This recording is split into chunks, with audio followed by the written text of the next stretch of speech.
What's up, everybody on YouTube? AJ Riz about to discuss another video, and today we're going to be talking about Spider-Man Across the Spider-Verse and why I think this will be the best Spider-Man film yet. Alright guys, so a lot to talk about with this movie. I'm so excited for it. June 2nd, the second part of the Spider-Verse movie, Spider-Verse franchise is coming out. Of course, next year in 2024, we have the third part of the Spider-Verse completing the trilogy, but there may be more projects and shows in the future in the Spider-Verse, but that'll be beyond the Spider-Verse, so that could even be better than this film. But right now, I think Across the Spider-Verse is going to be really generational. If y'all saw the Australian version of the trailer, we saw Toby's, Andrew's, and Tom's Spider-Man's being teased for a potential appearance in the film. We don't know how that will be, but Miguel O'Hara, Spider-Man 2099, personally my second favorite Spider-Man behind, of course, Peter Parker. He literally mentioned the events of No Way Home with Spider-Man and Doctor Strange in the trailer. Don't even get me started on Doctor Strange and the little nerd back on Earth 1999. So yeah, that's really crazy, basically meaning that a lot of the events from the broader MCU, I guess, will affect the Spider-Verse and Sony Spider-Verse, but probably not the Spider-Verse affecting the MCU because of course contract negotiations, things like that with Sony and Marvel Studios and Disney. But it does seem like they have a better relationship now, and of course Spider-Man 4 with Tom Holland is in pre-production, so I'm gonna be interested to see how that relationship goes forward. But it seems like things are connecting to an extent. Talking about all the things, you can talk about all the Spider-Man that's gonna be in this film. Of course, the 90s Spider-Man from the animated show is gonna be in there. Spider-Man Unlimited, Spectacular Spider-Man, I love that show. That's my favorite personal Spider-Man show of all time. Josh Keaton voicing Spider-Man, and just all the different variants, you know, Spider-Gwen, Spider-Punk, Ben Reilly's Scarlet Spider, of course Spider-Man PS4, PS5, whatever you want to call it, which that game Marvel Spider-Man's 2 is coming out later this year. I'm so excited to play that on PS5. Oh, that game is gonna be so good. But just a lot of different Spider-Man variants in this film, and that's not really the main reason why I said that Spider-Man film yet.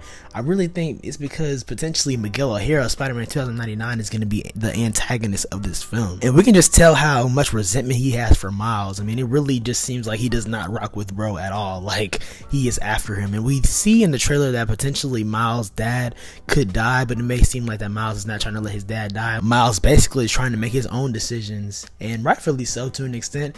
It seems like, of course, with being Spider-Man, you can never have both. Of course, when you're Spider-Man, either Peter Parker or whatever your normal version of yourself is, whether it's Peter Parker, Miles Morales, Miguel O'Hara, that person or human side always has to suffer. In the comics, Miles Morales, both of his parents have died. We saw in the PS4 game, his dad died, Jefferson Davis, and also his mom died in the comics, but with the Secret Wars events in the comics, that ended up being reset. But anyways, we saw in Spider-Man Into the Spider-Verse with the first film that his uncle died. Now, he was the Prowler in that film, but I mean, they had a close relationship, so one could argue that that was his main Uncle Ben moment. So I mean, how much more loss does he need? Of course, Spider-Man suffers so many losses. Uncle Ben with Peter Parker, but of course eventually Aunt May in different takes in different comic runs, and then of course Gwen Stacy as well. So with Miles, you can make the argument that he has more loss to experience, and of course, I mean, as Spider-Man, I mean, people are going to find out his identity. Not everyone, but to an extent his enemies may, and that'll compromise some of his loved ones, and that's how it is.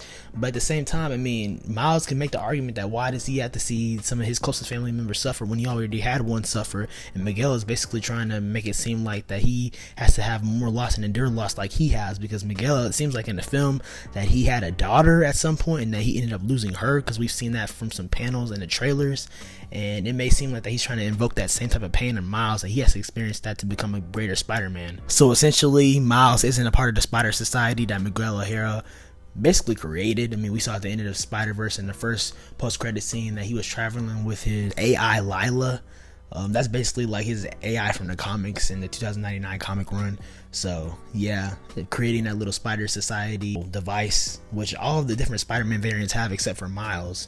So it's going to be cool to see that basically Miles is on the run. I mean, he's by himself to an extent. Of course, Peter B. Parker, I mean, they have that relationship, and Spider-Gwen as well. But it seems like, I mean, there's going to be some conflict in the film. It's going to be really personal, and that's really why I think that film is going to be the best film of this year. The best film so yet, because Spider-Man stories, when they're personal, when they have high stakes, of course, being the Spider-Verse on the line across the Spider-Verse, I mean, it's going to have some real stakes to it. And of course, this is an animated film, so some people may view this differently, of course, but happened. I mean, it really doesn't matter. A lot of people think that Spider-Man Into the Spider-Verse is potentially one of the best comic book films of all time, which I think is true. It's definitely up there for sure. And you can make the argument that it's the best Spider-Man film of all time, and this could even build upon that and be even better than that one. And that's what I think it's gonna do. And Beyond the Spider-Verse, same type of deal. So I mean, I'm really excited for it. I think there's gonna be a lot of different twists and turns. We don't know the total runtime of the movie yet.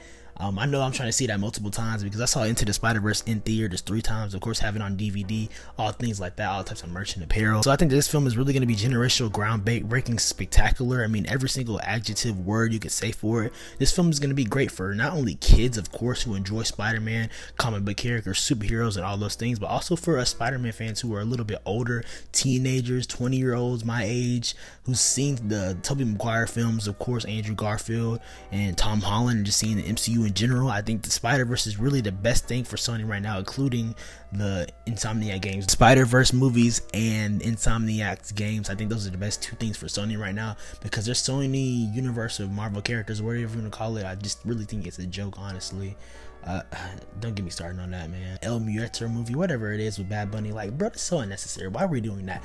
But anyways, the Spider-Verse films, I mean, those are masterpieces so far. I mean, of course, the first one and this one looks amazing. I mean, Chris Lord and Phil Miller, I mean, they have our total trust because, I mean, they know what they're doing and they express all the different comic book visuals. I mean, look at the different things in the trailer, like the different comic book arts of every single character, of course, because they come from different dimensions. I mean, it's literally so beautiful. So I'm looking forward to that. And then, of course, the Insomniac Spider-Man games, a masterpiece for real. Of course, the 2018 one on PS4, and then Miles Morales was great, and then the sequel is going to be crazy with Venom in it, Kraven in it, a lot of different villains that we don't know yet, but hey, it's a great time to be a Spider-Man fan for real. Like, it seems like 2023 is going to be similar to 2018 in a groundbreaking year, because of course that's when the first Spider-Man game came out, and then that's when Into the Spider-Verse came out. So it's going to be great, guys. I'm looking forward to it. Y'all guys let me know in the comments down below how much you were looking forward to Spider-Man Across the Spider-Verse. If you think this is going to be the best Spider-Man film yet, like I do, it's going to be great. Let me know whenever tickets become available, if you're going to be there first day, how many times you plan to see the film. I'm trying to see it 5 times. I saw No Way Home 5 times in theaters. Like I said, I saw Into the Spider-Verse 3 times in theaters, so trying to break that mark, but I'm really looking forward to it, guys. So let me know some of your theories, what you think, what's gonna happen in the film, and all those things. Let's talk. Hey, and also, guys, sorry if my voice sounds a little bit hoarse right now. I had to talk about this because I couldn't react to the trailer, make a reaction video, but I wanted to make a video on this. So yeah, like I said, guys, man, Across the Spider-Verse is gonna be really good. So let me know what y'all think. But anyways, I appreciate the support always. Make sure to like, comment, subscribe, and turn on post notifications. Follow me on Instagram and Twitter at SwaggyRest, and also on TikTok at SwaggyRest02 for cooking shorts and videos like that. Y'all be blessed, stay safe, man. I hope y'all are doing well. Hope this year is being great for y'all so far, and be blessed. Appreciate y'all.